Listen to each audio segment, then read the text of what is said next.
ونشهد أن لا إله إلا الله وحده لا شريك له ونشهد أن سيدنا وحبيبنا ومولانا محمدا عبده ورسوله الذي أرسله بالحق بشيرا ونذيرا وداعيا إلى الله بإذنه وسراجا منيرا وقد قال الله تعالى في كلامه المجيد وفرقانه الحميد أعوذ بالله من الشيطان الرجيم بسم الله الرحمن الرحيم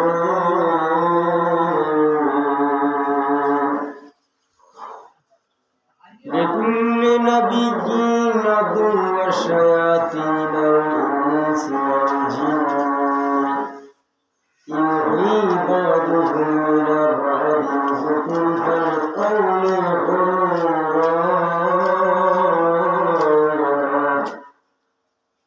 وقال تعالى في شان حبيبه مخبرا وآمرا إن الله وملائكته يصلون على النبي يا أيها الذين آمنوا صلوا عليه وسلموا تسليما اللهم صل على سيدنا مولانا محمد وعلى آل سيدنا مولانا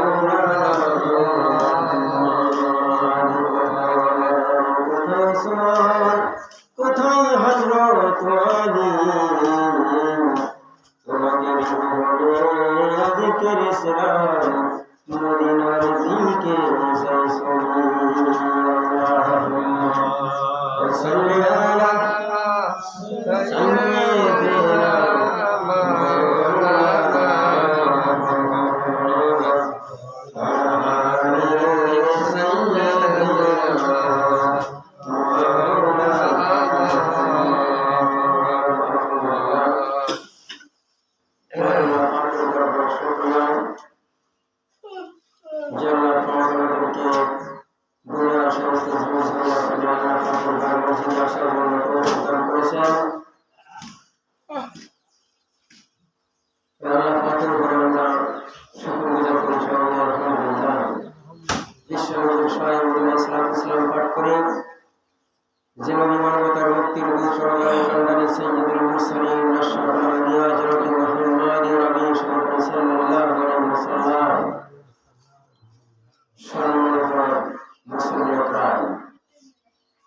মসজিদে আসা এবং দিনের কিছু শোনা আমলের উদ্দেশ্য যদি হয় সেই মজলিসে বসলে আল্লাহ পাকের মেহমান হওয়া যায়।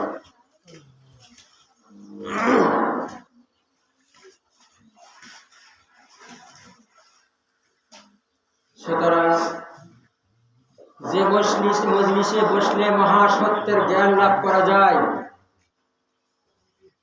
এই দুনিয়াতে হাজারো মানুষের ভিড়ে আল্লাহ পাক আমাদেরকে কবুল করেছেন।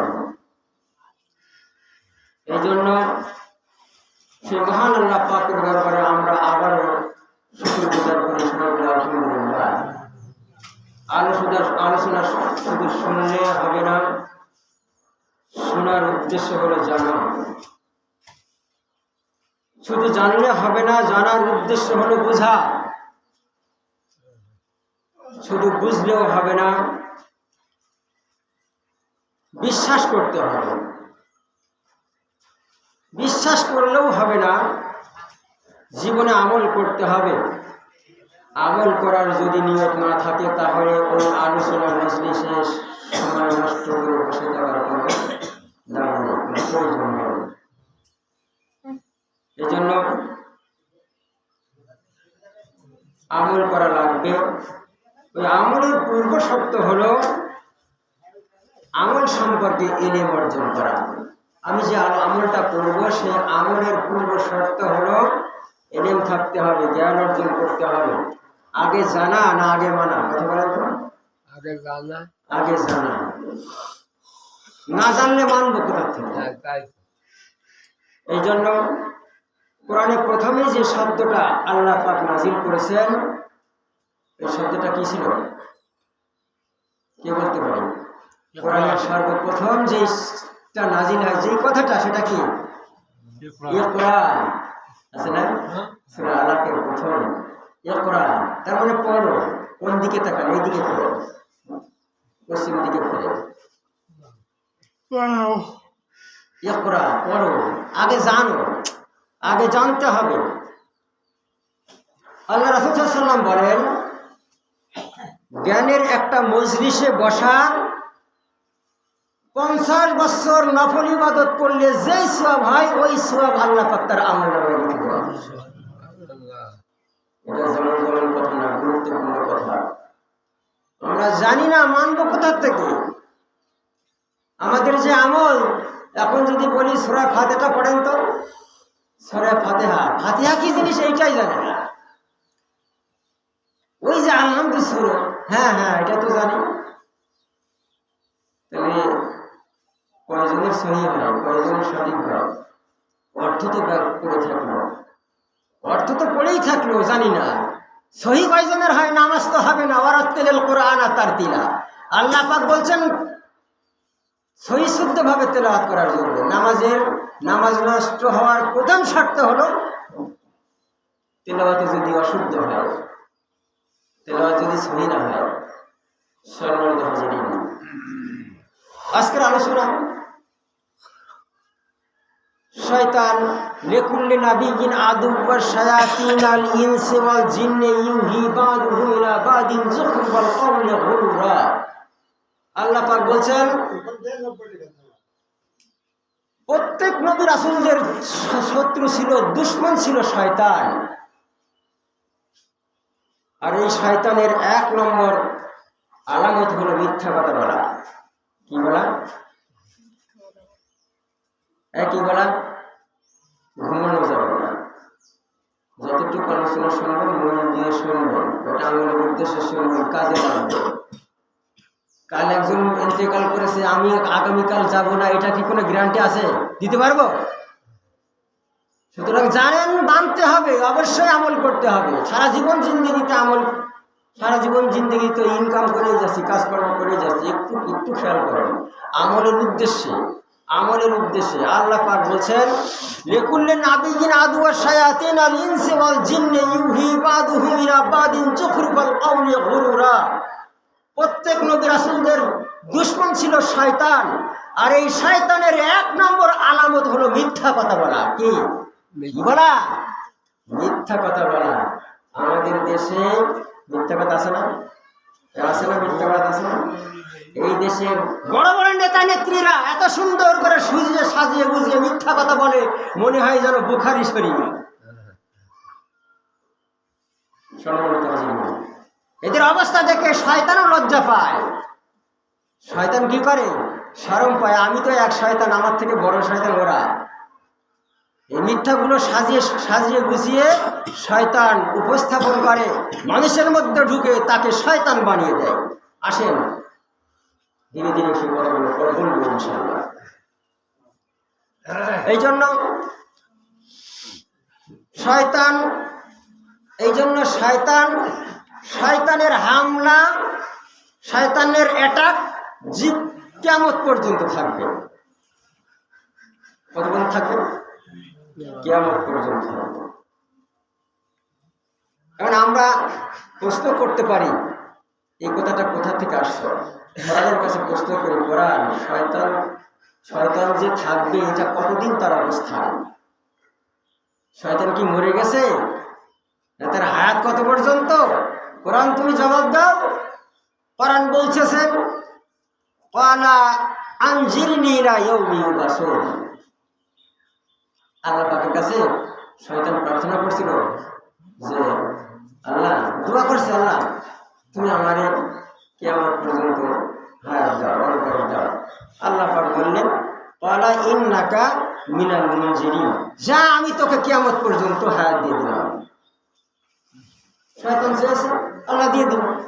তাহলে শয়তানের হামলা চলবে কতদিন? কিয়ামত পর্যন্ত। এই শয়তান হামলা করে আমার আপনার ভিতরে।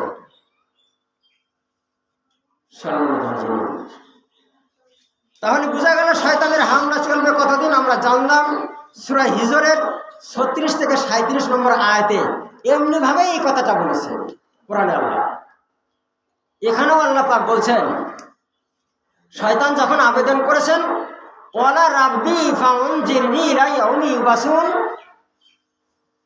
হে আমার রব আমাকে কিয়ামত পর্যন্ত অবকাশ দাও, আল্লাহ এখানেও বললেন ক্বালা ফাইন্নাকা মিনাল মুনজিরিন, যা তোকে কিয়ামত পর্যন্ত হায়াত দিয়ে দিলাম, অবকাশ দিয়ে দিলাম। আল্লাহ পাক এখানে যা বললেন দিয়ে দিলাম, তাহলে কিয়ামত পর্যন্ত শয়তান থাকবে আর হামলা চালাবে এই মানুষের উপরে। আল্লাহ পাক আরো বলেছেন সূরা সাদের মধ্যে এই একই কথা, ক্বালা রাব্বি ফানজিরনি ইলা ইয়াউমি ইউবাসুন, আল্লাহ পাক বলেছেন যা দিয়ে দিলাম। এক জায়গায় বলেনি, কয়েক জায়গায় বলেছে। সম্মানিত হাজিরিন, এই জন্য কিয়ামত পর্যন্ত শয়তানের হামলা চলবে। শয়তানের যত কাজ মিথ্যা বলা, শয়তানের ধোঁকাবাজি, যত রকমের ওয়াদা করার তা করবে। দুর্নীতিবাজ, চাঁদাবাজ, খুনি, সন্ত্রাসী সব শয়তান এইগুলো দিতে পারে। আমরা দেখি শয়তানের অবস্থানটা কি। সূরা ইব্রাহিম 14 নম্বর সূরার 21 নম্বর আয়াত যদি পড়ি, এখানে আল্লাহ পাক বলছেন যখন বিচার ফয়সালা হয়ে যাবে, কিয়ামতের দিবসে যখন বিচার ফয়সালা হয়ে যাবে, বারাজুলিল্লাহি জামিয়া, সমস্ত মানুষদেরকে একত্রিত করা হবে, বিচার ফয়সালা হয়ে যাবে, তখন শয়তান বা নেতা তাদেরকে তার অনুসারীরা, কর্মীরা জিজ্ঞাসা করবে, ফাকালাদ দুআফাউ লিল্লাযীনা ইসতাকবারু ইন্না কুন্না লাকুম তাবআন, ও নেতারা তোমাদেরকে দুনিয়ায় যা তোমরা বলেছো আমরা তাই শুনেছি, পালন করেছি, যাও অমুকের বাড়ি যে ভাঙচুর করো, অমুকের গলা টিপে করো, অমুকের সম্পদ লুটপাট করো, তোমরা হুকুম করেছো আমরা করেছি। আছে কোরআনের কথাটা, ফাকালাদ দুআফাউ লিল্লাযীনা ইসতাকবারু ইন্না কুন্না লাকুম তাবআন ফাহাল আনতুম মাগলুনা আল্লাহু মাসাদিল্লাহি শাইআন, ও নেতারা দুনিয়ায় তোমরা যা কিছু বলেছো আমরা তাই শুনেছি, আজকে কিয়ামতের এই আযাব আর গজব কঠিন দিনে আজকে কি তোমরা পারো এই আযাব থেকে আমাদেরকে একটু রক্ষা করতে পারো? আছে না সূরা ইব্রাহিম 14 নম্বর সূরা 21-22 নম্বর আয়াত। দলিল দেওয়ার পরেও তার প্রশ্ন থাকে, দলিল ছাড়া তো কথা বলা যাবে না। কোথায় আছে? আমরা চিন্তা করি যে হুজুর তো বলে গেল, এটা কি আসে নাকি কোরআনে? হুজুররা বানিয়ে বানিয়ে, এই জন্য দলিল দিতে হবে। তখন নেতারা বলবে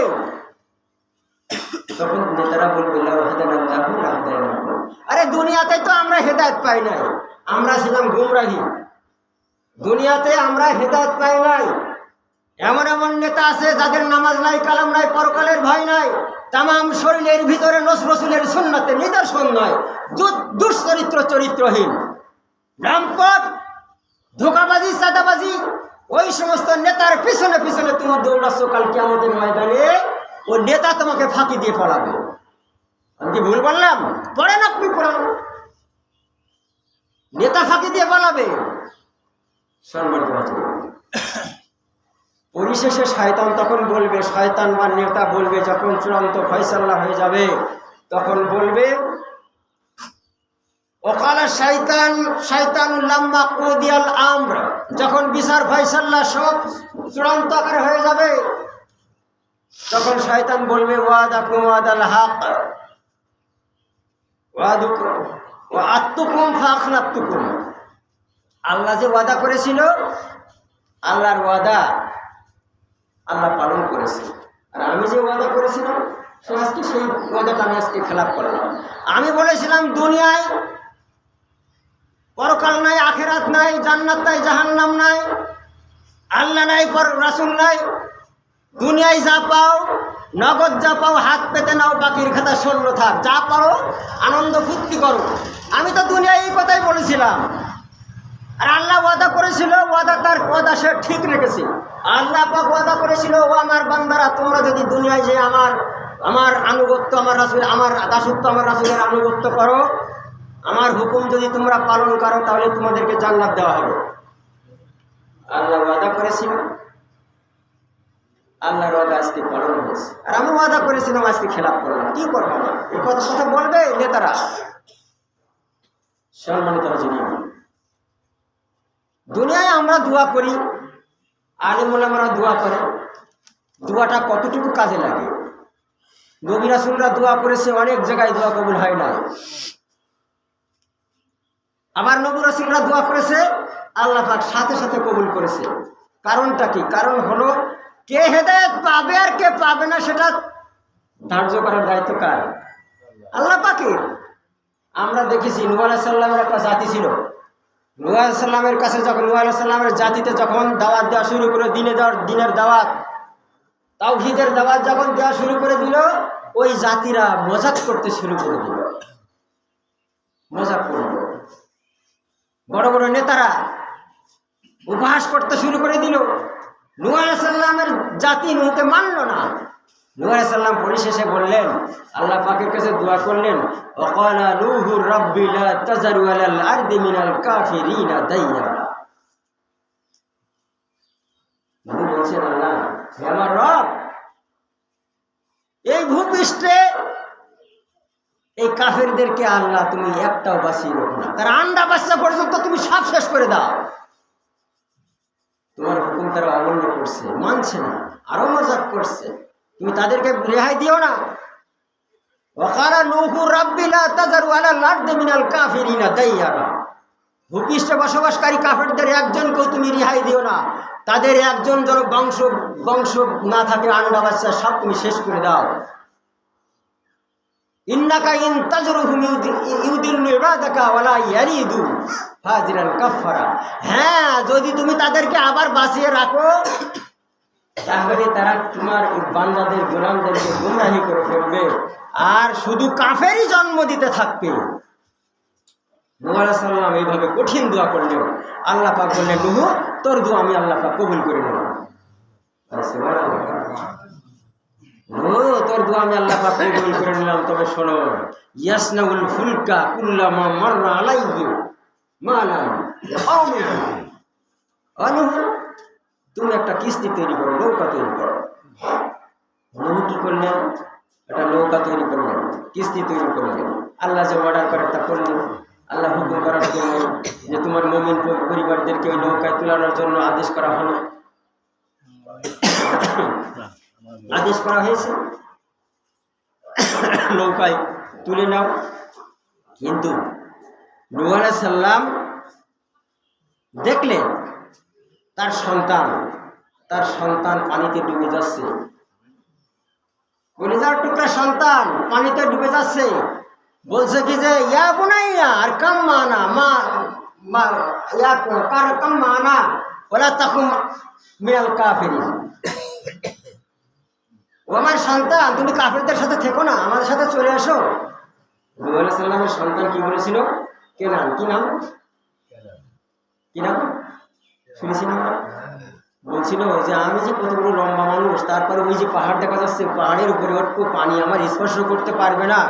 নূহ আলাইহিস সালাম বলছেন যে, দেখো, আজকে আল্লাহ পাকের এই আযাব আর গজব থেকে কেউ রেহাই পাবে না, যদি আল্লাহ পাক যাকে ইচ্ছা করে সে ছাড়া। সুতরাং তুমি চলে আসো।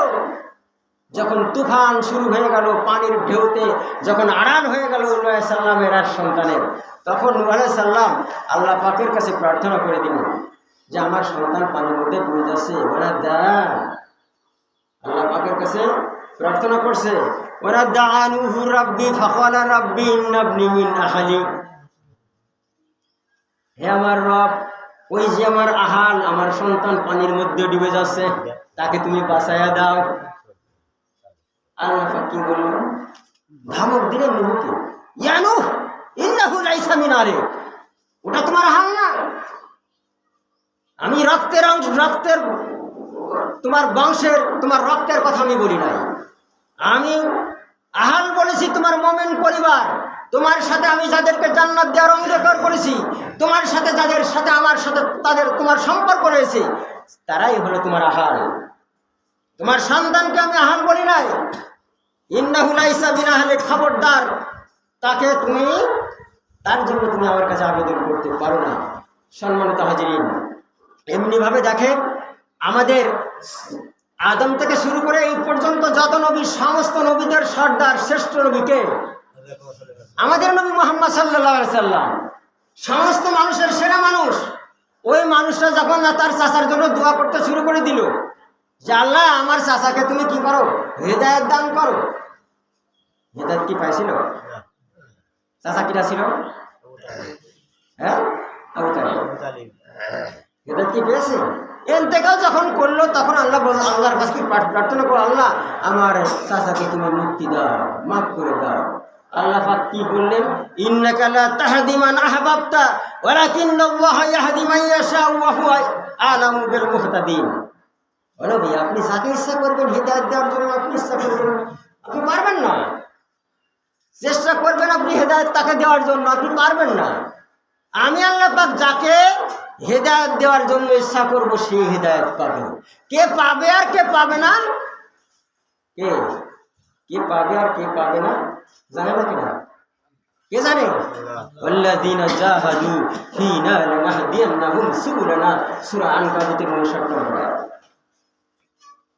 যারা আমাকে পাওয়ার জন্য মুজাহাদা করে, জিহাদ করে, সর্বাত্মক চেষ্টা করে আমাকে পাওয়ার জন্য, আমি আল্লাহ পাক তাকে এই হিদায়াতের পথে পরিচালিত করি। সুবহানাল্লাহ। আল্লাহ পাক বলছেন এই জন্য হিদায়াত পাওয়ার জন্য কার কাছে যেতে হবে? কার কাছে যেতে হবে? আল্লাহ পাকের কাছে ধন্না দিতে হবে। সারা জীবন জিন্দেগিতে তুমি আল্লাহর পাকের বিধান মানো নাই, রাসূলের সুন্নাত তরিকায় মানো নাই। লাকাদ কানা লাকুম ফি রাসূলিল্লাহি উসওয়াতুন হাসানা। আল্লাহ পাক তো বললেন তোমাদের জীবনের জন্য রয়েছে নবীর জীবনের মধ্যে উত্তম আদর্শ। দুনিয়ায় কার আদর্শ মানলাম আমরা? সারা জীবন জিন্দেগিতে আদর্শ মানছি কোন মানুষের, কোন নেতার। রাসূলের আদর্শ আমাদের ভিতরে নেই। লাভ হবে? লাভ হবে না। সম্মানিত হাজিরিন, আল্লাহ পাক আমাদেরকে হেদায়েত দান করুন। সবাই বলুন আমিন। ইসলামের পথে, ঈমানের পথে চলার তৌফিক দান করুন। সবাই বলুন আমিন। আল্লাহ ইন্নাল বালাগ ওয়া রাসূলুল্লাহ।